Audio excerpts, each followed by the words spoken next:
нам приходится работать в довольно-таки сложных условиях. В республике наблюдается рост тяжких преступлений, особо тяжких. Общее количество преступлений увеличилось на 14%, с 9841 до 11219 преступлений.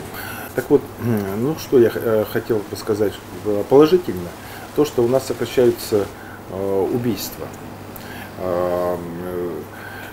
Если в прошлом году 58 убийств было, то в этом году 53 убийства.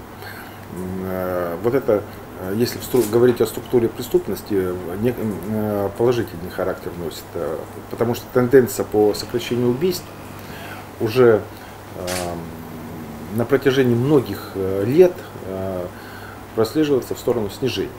И сейчас это самый низкий уровень данных преступлений в нашей республике.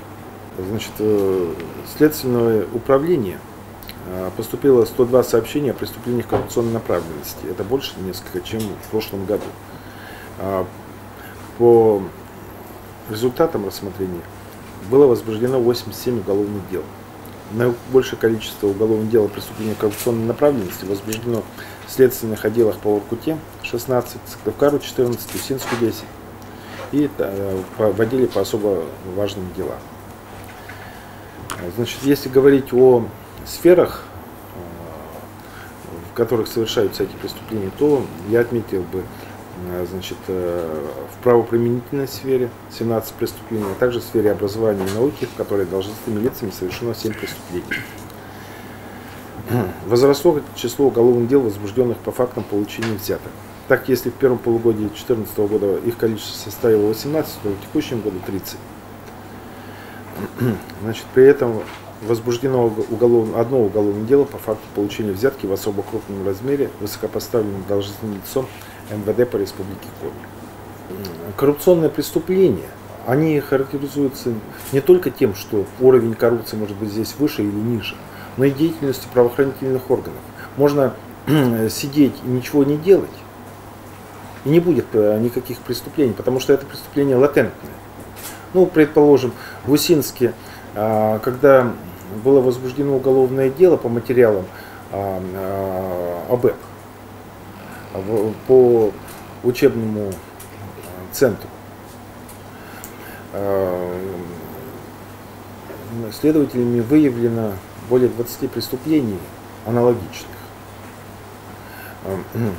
Если бы ОБЭП не выявила этого преступления, то и дальше все продолжалось таким образом, и не было бы этого преступления. Правильно? Но я не уверен, что в других высших учебных заведениях все у нас в порядке. У нас есть проблема. Вот до сих пор не раскрыто убийство Поталицыной.